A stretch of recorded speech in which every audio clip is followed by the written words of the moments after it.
Hey, fifth graders. All right, today we're still focused on order of operations and how we're actually using the order of operations and evaluating expressions or equations. Expressions is the same meaning as equations, okay? So you're going to hear me say those two terms a lot. All right, so just a quick review, just like all the other videos. Remember, we have a particular order with all of the operations that we're doing, okay? I'm going to revisit this because this is going to be the key part. All right, we all know how to add, subtract, multiply, and divide, but we got to understand the order to be able to solve these problems, okay?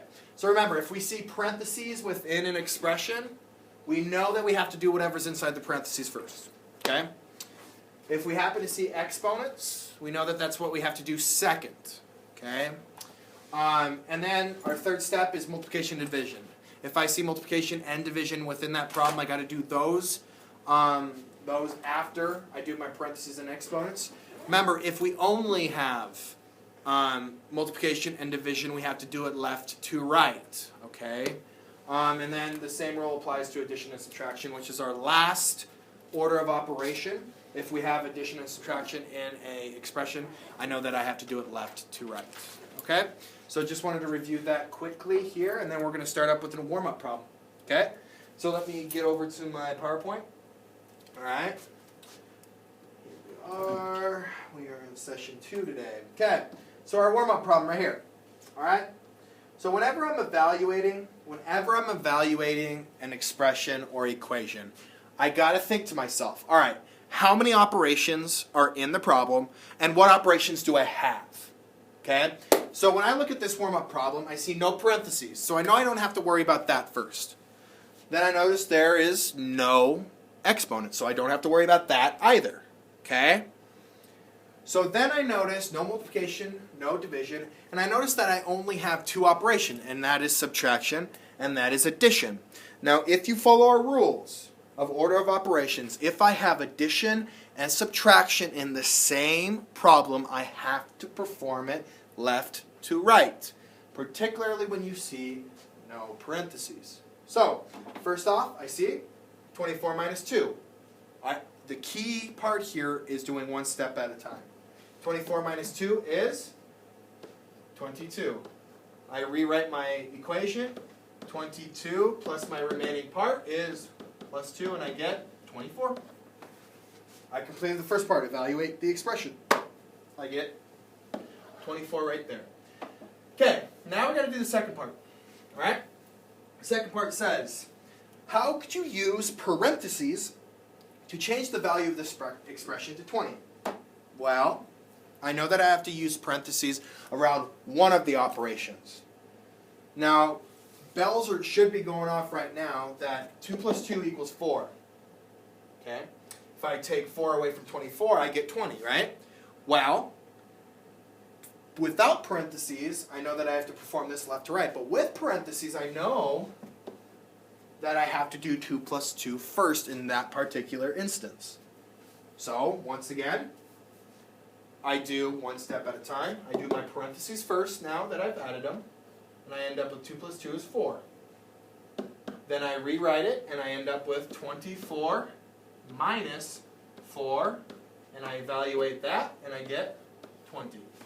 Do you see how just adding parentheses drastically changes the problem from going from an eventual sum of 24 to an eventual sum of 20, just by adding those two little banana-shaped figures. All right, guys. Okay, we're going to actually get to our problem today. All right, we are on page 629 in your teacher's manual page. Page 629. I want you to follow along with me in your packet. Page 629. Okay, this is a really wordy problem, all right? But each number in our expression in there that you notice right off the bat means something, okay? All right, so there are 32 people on a field trip to the aquarium. That's going to be important. 32 total people, all right? This includes 8 adults, all right? 8 adults, okay? The expression 6 times the difference of 32 minus 8 represents the cost in dollars to buy the students, but not the 8 adults, a $6 souvenir poster? Okay? What is the total cost of the posters? All right, so some key parts here. We know that there's 32 people going on the field trip, right? And we want to buy a souvenir for just the students. It also tells us that there are 8 adults. But we're only buying posters. Once again, only buying posters, a poster souvenir for the students. So we got to figure out, all right, 32 total people, 8 of them are adults, and we're only buying the students a poster. So it actually gives the equation for us, and we just have to solve it. Okay? So here we go. $6 posters, and we're only buying them for students. But we know that there's 32 total people, minus the 8 adults, and that'll give us the total amount of students, which then we can multiply by 6, because that's the total cost of the poster. Okay? So the reason why I put parentheses here is because I need to subtract the total people from the adults, because we're only buying posters for the students. Okay? So that's why I put parentheses around those two. If I didn't have the parentheses, I would have to multiply first, according to our order of operations. Okay?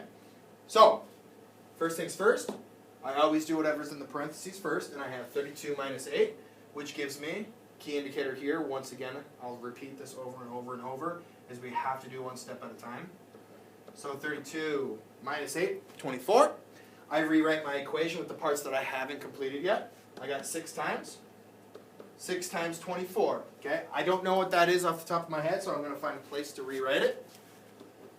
24 times 6. And I end up with 6 times 20, or 6 times 4 is 24. Regroup my 2. 6 times 2 is 12, plus my regroup 2 is 144. How much did we spend to get every student a poster? Well, that is $144. Right there. Alright guys, hopefully this was helpful. Just follow the order of operations cheat sheet that I gave you. Remember, parentheses first. Remember, exponent second. Multiplication and division third. And then addition and subtraction last. Okay? And from there, hopefully this was helpful. Remember to read through page 630 to page 632 and evaluate those different expressions. All right. Bye.